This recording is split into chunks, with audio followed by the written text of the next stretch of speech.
This is a work of fiction, written, narrated, and produced by me, Dennis Macareg. Please subscribe to my podcast and share it with friends.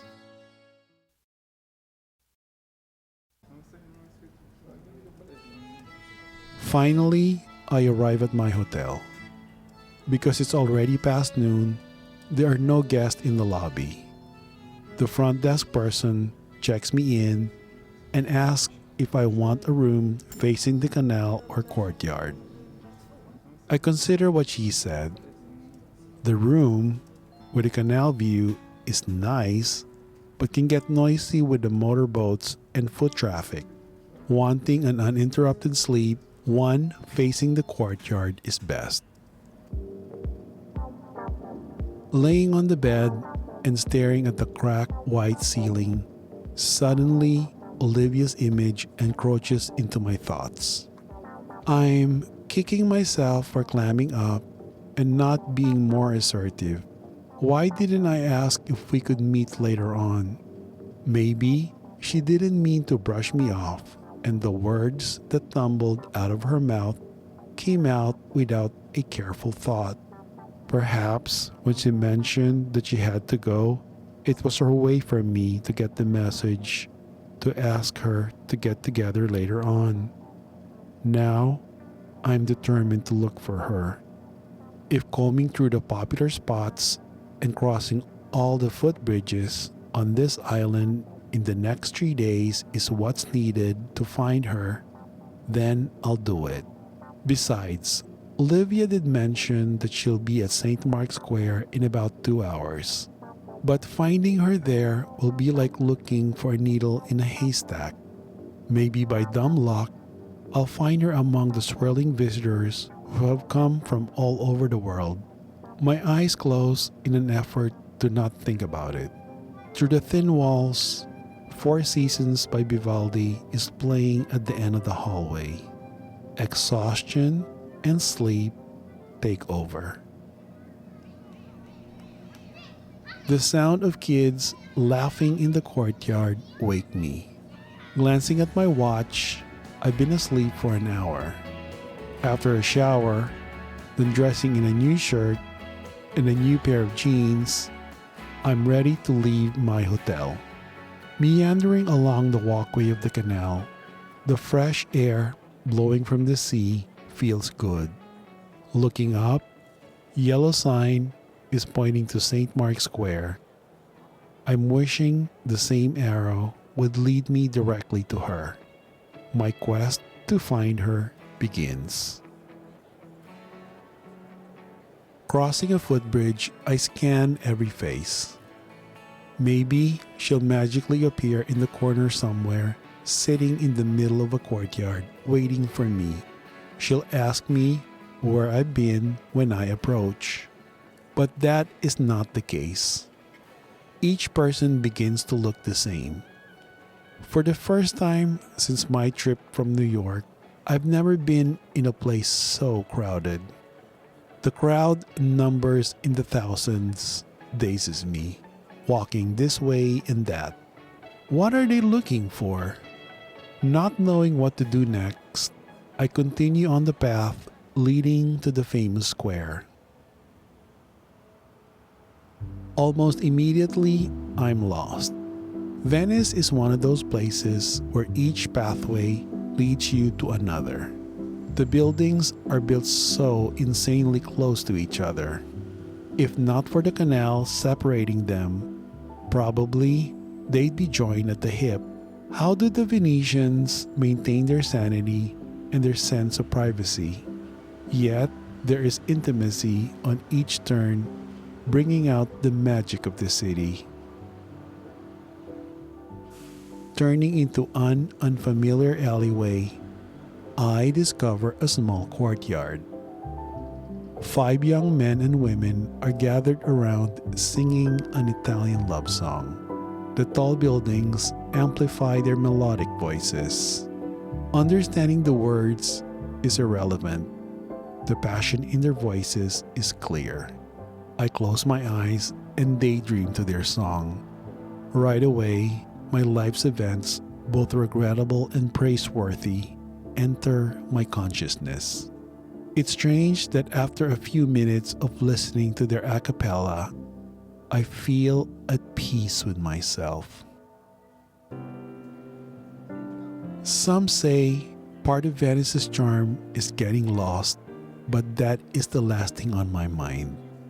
It would be better to get lost with Olivia and discover new places with her. She is somewhere on this fish-shaped island, but where to turn? I wish we were holding hands as we walk through the maze-like streets. Then the absurdity of what I'm trying to do hits me, obsessing over someone from a chance meeting on a train.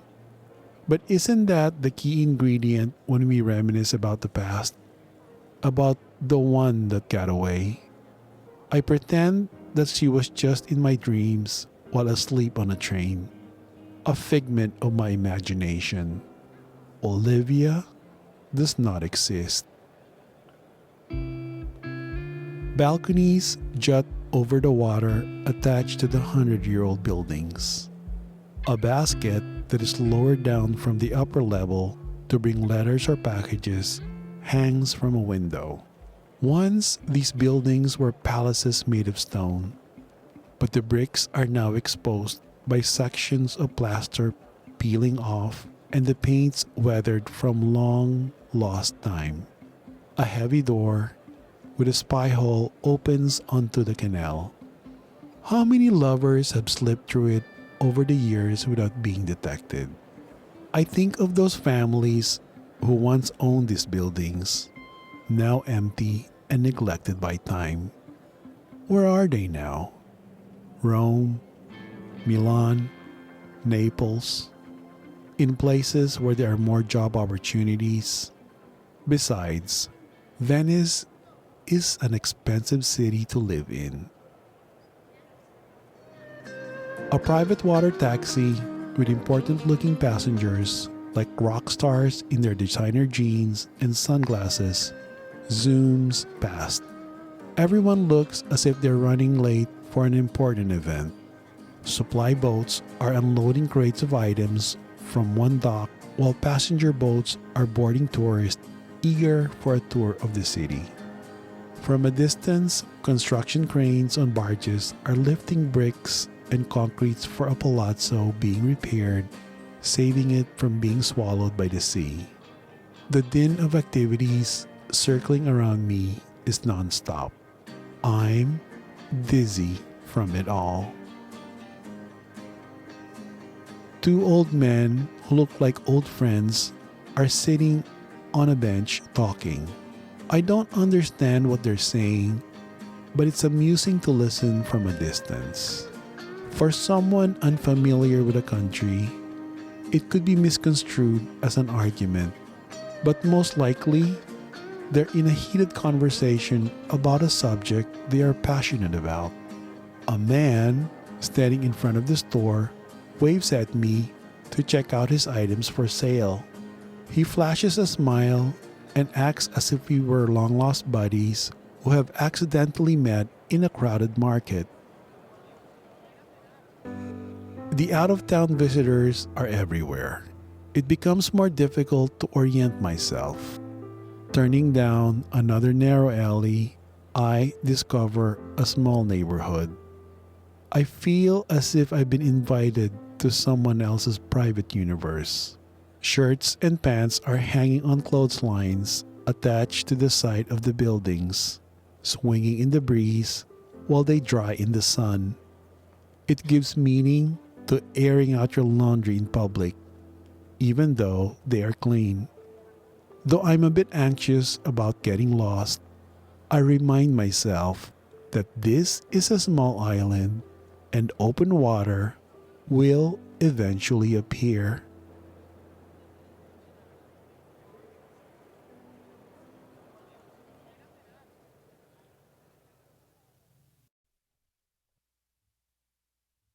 Please check out my latest novel, A Whisper to the Moon, at online retailers and at bookstores where it's available.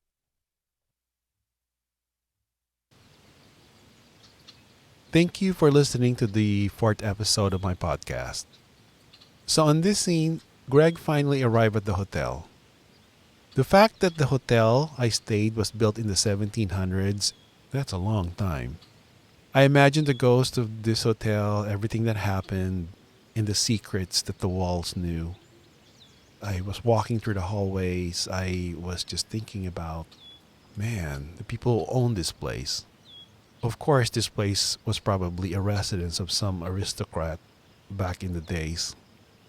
My room was spacious, typical Italian style, with basic furnishings.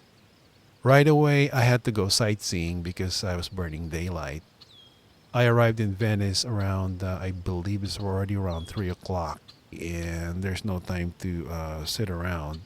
You go on vacation not to sleep in your hotel. Well, you sleep in your hotel at night when you're really exhausted, but when there's daylight, there's places to go.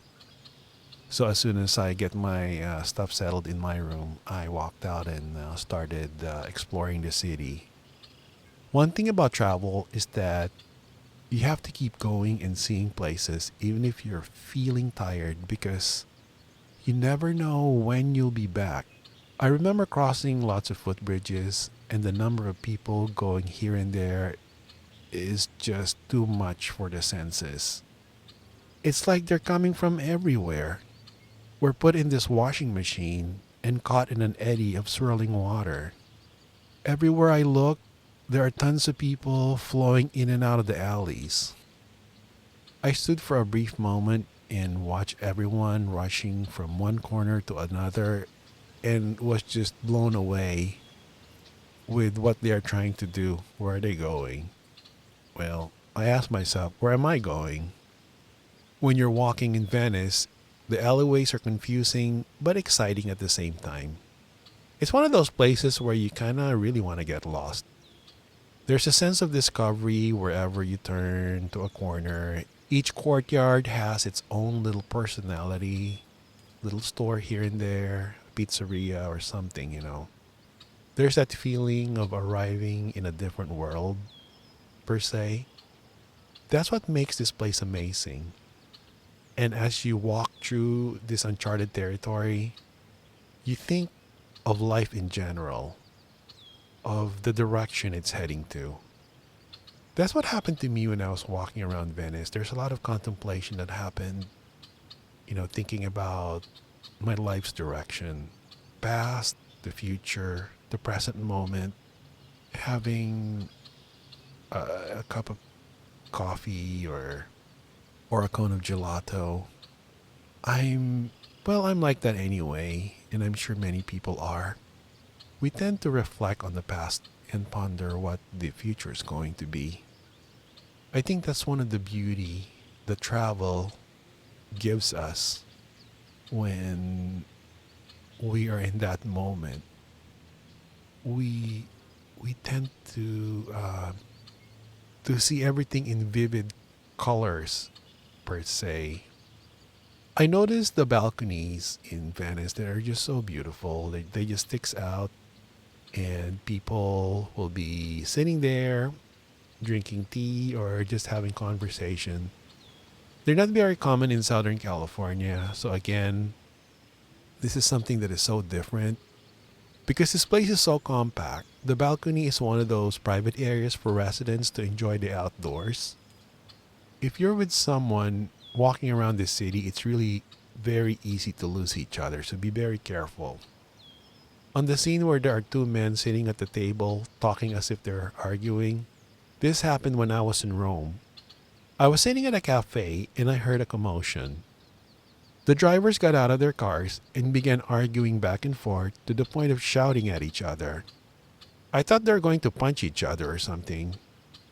As minutes passed, while waiting for the police to arrive, they eventually calmed down. One of the drivers actually offered a cigarette to the other driver. Next thing I know, they were shooting the breeze as if they were two pals at a park. They were like there for like, I don't know, 15 minutes or so. Finally, the police arrived, took the report, and I guess some pictures. Then everyone went on their way as if nothing happened. I also added the scene about the clothes drying outdoors. It's one of the things that are just so classic of Venice. It's such a small place, and there are not a lot of open spaces. So the residents would dry their clothes on clotheslines attached between two buildings that crisscross the alleys. It's cute to see them. You're like in a movie set. Hopefully, the clothes don't fly off and fall into the canal.